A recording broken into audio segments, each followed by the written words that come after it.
week's show. There's an awareness raising day today, and I'd like to welcome Krista Brack for Ehlers-Danlos Syndrome Awareness Raising. Thank you for joining us. Thank you so much for having me. So you can't see, it's just out of eyeshot here. The table is just around the corner. Tell folks a little bit about Ehlers-Danlos, this connectivity, this tissue issue, and what it encompasses. So Ehlers-Danlos syndrome is a connective tissue disorder. There are over 200 different connective tissue disorders, so it's always really good to get diagnosed by someone who understands connective tissue disorders.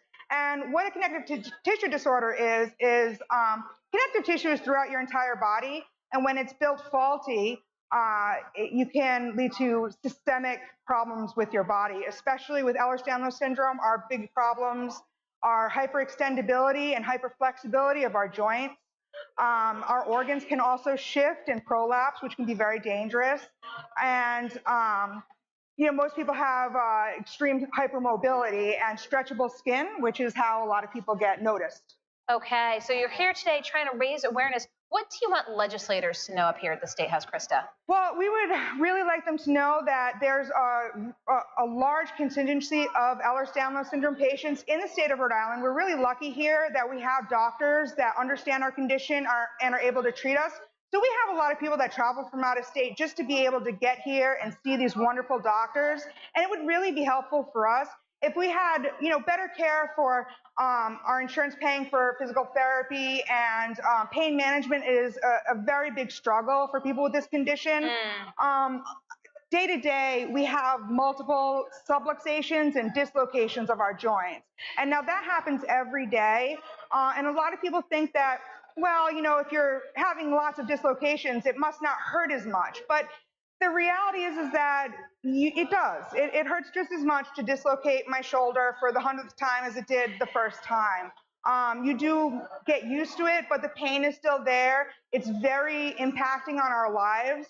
And with the recent attention to the opioid epidemic, a lot of us are suffering with getting appropriate pain management. So as you said, from both the treatment side of things and the pain management side of things, you must do a lot of advocacy. We do. We try and do a bit. So May is Ehlers-Danlos Syndrome Awareness Month. And I have my wonderful awareness t-shirt on. We try and get as much awareness gear as we can to try and bring awareness, because while Ehlers-Danlos syndrome is considered rare, it actually affects 1 in 2,500 to 1 in 5,000 people, which doesn't seem like very rare. I mean, that's a lot of people. As you can see, we have quite a few people here today with us, and our group generally there is a prevalence here, and we'll understand what the condition is, and it would be really great if I didn't have to spell my condition every time I said what it was. As we have up on GoLocal right now, and you mentioned what you would like the lawmakers to know, and you mentioned being here on the show. What would you like the general public to know? That, just because someone lives in pain and struggles with mobility issues and maybe can't leave the house very much, they still really need that social interaction, and, maybe go and visit someone that that can't mobily get around as much, and have that understanding that we want to be able to engage in life the way that other people do, but it might be a lot harder for us. So a lot of times we have to cancel plans at the last minute, and that can be hard to maintain a social friendship when that's happening. So it'd be really nice with the general public to just have that understanding that, we really want to be engaging in life with our friends and with our family, but it's very difficult.